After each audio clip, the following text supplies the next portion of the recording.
শাহিদুল হক দেওয়ান, আমি তাকে বক্তব্য রাখবার জন্য অনুরোধ জানাচ্ছি। আমাদের এক্সিকিউটিভ ফোরামের সদস্য শাহিদুল হক দেওয়ান, সবাইকে আমি বক্তব্যটা সংক্ষেপ করার জন্য অনুরোধ জানাচ্ছি।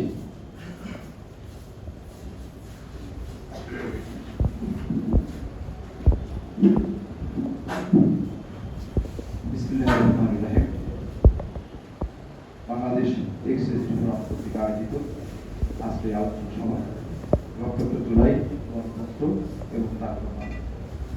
আমাদের এই অনুষ্ঠানে প্রধান অতিথি হিসেবে উপস্থিত আছেন পরবর্তী বাংলাদেশ সরকারের মুক্তিযুদ্ধ বিষয়ক মন্ত্রণালয়ের দায়িত্বে নিয়োজিত মাননীয় মন্ত্রী আহমেদ আজম খান। বিশেষ অতিথি হিসেবে উপস্থিত আছেন গণ আন্দোলনের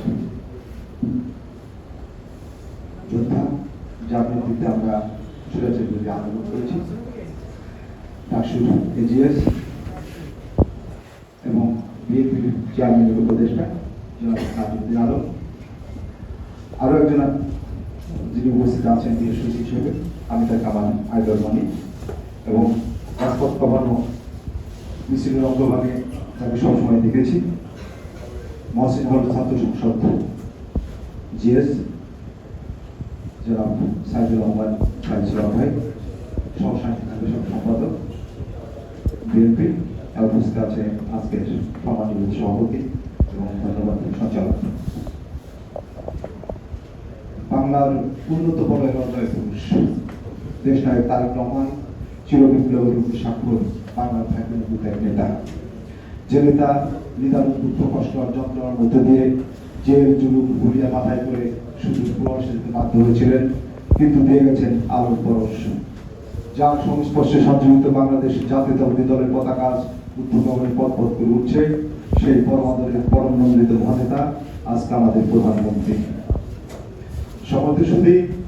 সুদূর প্রবাসে থেকেও যিনি বাংলাদেশের জনগণকে সংগঠিত করে মৃতপ্রায় এই ফ্যাসিস্ট সরকারকে বিতাড়িত করে মৃতপ্রায় গণতন্ত্রকে সুসংগঠিত করে আবার সচল করেছে, আবার প্রাতিষ্ঠানিক রূপ দিয়েছেন, সেটা আমাদের মহানায়ক।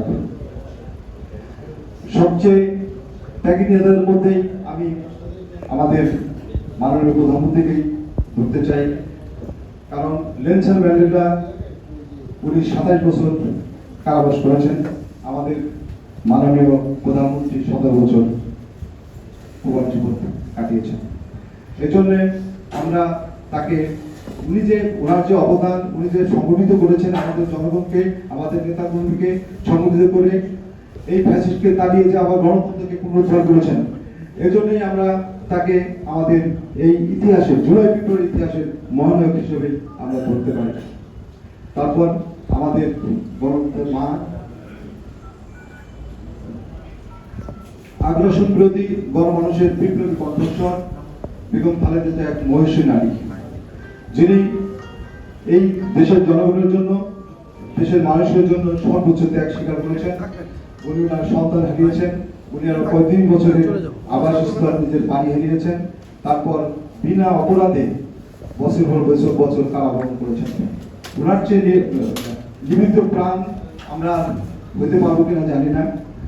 তারপর আমি যেটা বলতে চাই সেটা হলো জুলাই শহীদদের আমি আত্মার মাগফিরাত কামনা করি।